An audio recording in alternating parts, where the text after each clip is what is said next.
Olá, sejam todos bem-vindos a mais um vídeo. Nesse que eu vou estar fazendo uma resenha sobre histórias extraordinárias do Edgar Allan Poe.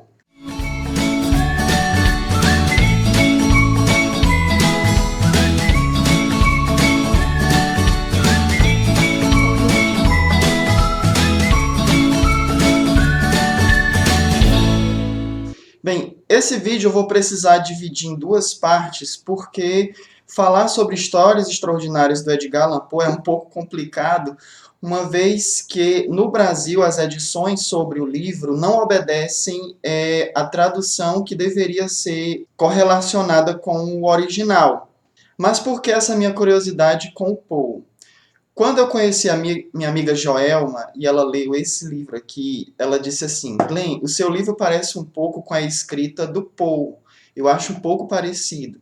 Por isso eu tive muita curiosidade de conhecer histórias extraordinárias. E aí, o que acontece? Eu já tinha ouvido falar dele, mas eu não sabia exatamente quem ele era e o que ele escrevia. Então, a obra mais conhecida dele é essa que se chama Histórias Extraordinárias. Essa edição aqui é da editora Abril e foi publicado em 1981.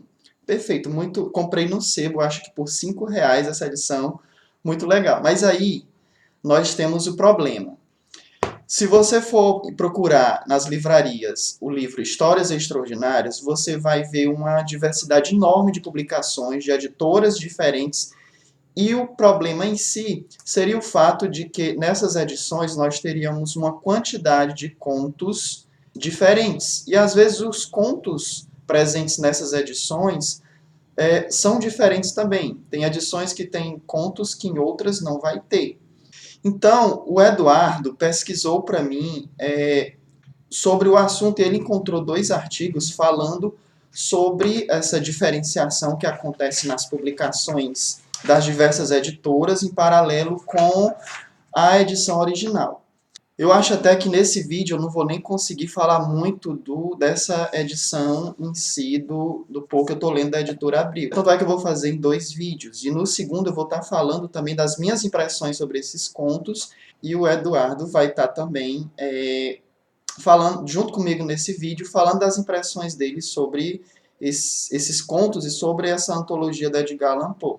O artigo da Denise Botman, que é uma historiadora, pesquisadora e tradutora, vai dizer que a primeira vez o título Histórias Extraordinárias apareceu no Brasil em 1958, publicado pela Cultrix, e essa edição teria 18 contos. Só que no artigo da Karim Alana, que é uma mestranda em letras da Federal do Rio de Janeiro, ela fala logo na introdução que Histórias Extraordinárias seria uma suposta adaptação do livro original que seria Contos do Grotesco e do Arabesco. Esse livro teria 25 contos. E aí nós nos deparamos com um problema. Eu vou ter que ler pelo menos 3 livros para eu poder conseguir atingir o máximo possível dos contos presentes nessa publicação original. Eu terminei de ler esse, que tem 16 contos. Esse daqui, estou lendo Histórias de Imaginação e Mistério, da editora Tordesilha, que tem 23 contos. E esse aqui da Companhia de Bolso, que tem 18 contos. Se você somar todos esses contos, eu vou ter mais de 30 ou 40, né? Entretanto, ainda que eu esteja lendo esses 3 livros, ainda assim eu não vou conseguir contemplar os 25 contos da publicação original. Eu vou colocar a tabelinha aqui, eu não sei nem se vai dar para enxergar, porque são 25 títulos, mas enfim. Esses mesmos 25 títulos que estão na tabela, eu vou colocar na descrição do vídeo. Ainda que eu esteja lendo em torno desses 40 contos, ainda assim eu não vou estar conseguindo contemplar esses 25 contos da publicação original, Contos do Grotesco e do Arabesco. E aí, se você já leu Histórias Extraordinárias ou tem alguma edição do Histórias Extraordinárias, fique sabendo desde já que você não leu originalmente Histórias Extraordinárias. Você leu uma versão, uma antologia com alguns contos do Edgar Allan Poe. Inclusive, nessa sua antologia, você vai estar lendo contos que não são originalmente da publicação Contos do Grotesco e do Arabesco. Né? Tanto é que eu tenho aqui em torno de 40. Desses 40, eu estou lendo contos aí que não são dessa publicação original. Enfim.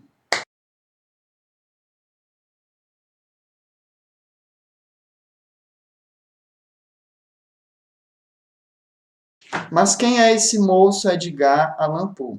Bem, o Edgar Allan Poe, ele é americano, nascido no ano de 1809 e filho de atores fracassados. Então, logo ele veio a ficar órfão e foi adotado por um comerciante rico, que deu a ele toda a educação, fez faculdade, enfim. Só que ele era muito apegado a alguns vícios, como a bebedeira, por exemplo. E talvez por conta de um desses vícios é que ele veio a falecer. Ele sempre carregava consigo esse aspecto de tristeza, de melancolia, e por isso ele escrevia esses contos com um apelo um pouco sombrio.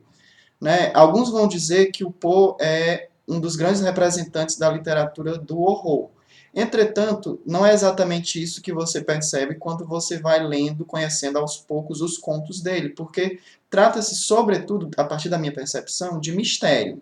Não é necessariamente terror. Tem alguns, sim, que realmente dá medo, né? Mas outros são absolutamente mistério. Alguns até difícil de compreender exatamente aonde o autor quis chegar.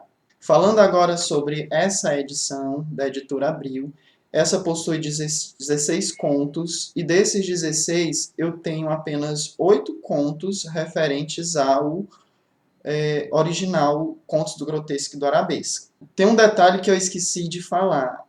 Nessa tabela que está aparecendo, né, com o gato preto aí, por mais famoso que seja, o Gato Preto não pertence a essa lista dos 25 contos do Histórias Extraordinárias. Apesar dele estar presente, acho que em todas as edições do Histórias Extraordinárias das diversas editoras. Eu não vou me deter à história do Gato Preto, porque é a história mais conhecida e tal.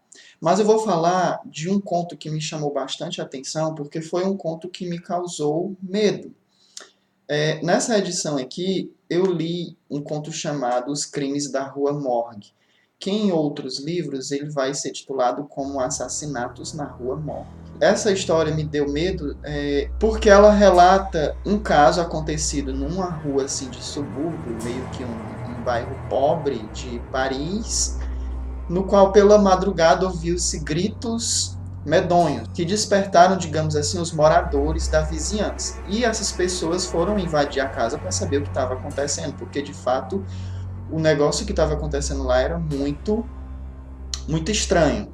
A história vai tratar-se basicamente de um detetive tentando investigar a causa desse assassinato. Por que o mistério? Eis que das pessoas que entraram na casa, tinha-se pessoas de diversas nacionalidades que moravam ali por aquele bairro. E, de acordo com os depoimentos coletados pela polícia, cada um em um idioma diferente relatava aspectos diferentes das vozes que se ouviram e dos barulhos que se ouviu durante essa madrugada em que esse suposto assassinato aconteceu. Aliás, suposto não, esse dito assassinato aconteceu.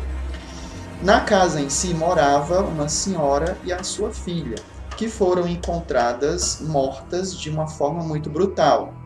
A filha é suspensa, enfiada de cabeça para baixo dentro de uma chaminé. Ela estava arranhada, estava machucada, enfim. Cabelos arrancados, assim, terrível a cena.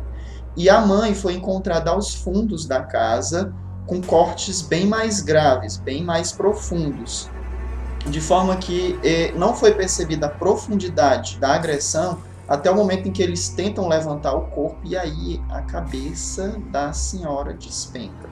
Nossa, terrível.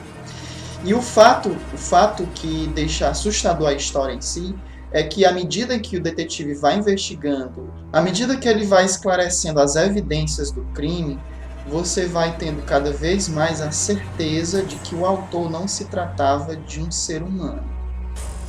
sabe? E isso, à medida que ele vai relatando esses fatos e a coisa vai ficando mais misteriosa e mais difícil de se chegar ao âmago da questão, digamos assim, você vai ficando mais aterrorizado por imaginar várias possibilidades do que poderia ter acontecido ali naquele apartamento. É um dos pontos que me causou medo. Uma outra proposta que eu quero fazer a respeito dessa leitura é que, em relação a esses outros dois livros, eu não vou estar lendo, por enquanto, ambos na totalidade. Eu vou estar lendo apenas os contos que não foram contemplados nessa edição que eu li primeiramente da editora Abril. Entretanto, eu escolhi um dos contos, que seria o Barril de Amontilado, para ler nos 3 volumes, para eu perceber as diversas traduções, ou digamos assim, as diversas versões da mesma história, para eu poder comentar sobre essa história ao final. E ainda vou ler comentar também, juntamente com o Eduardo, sobre os outros contos que a gente for conhecendo ou lendo. Quero muito falar sobre o Poço e o Pêndulo, que é um dos contos que também me chamaram bastante atenção. E é isso. Essa foi Edgar Allan Poe, parte 1, Histórias Extraordinárias. Se você gostou do vídeo, por favor, dê um like, compartilhe, se inscreva no meu canal. Comentários também são bem-vindos. Até o próximo.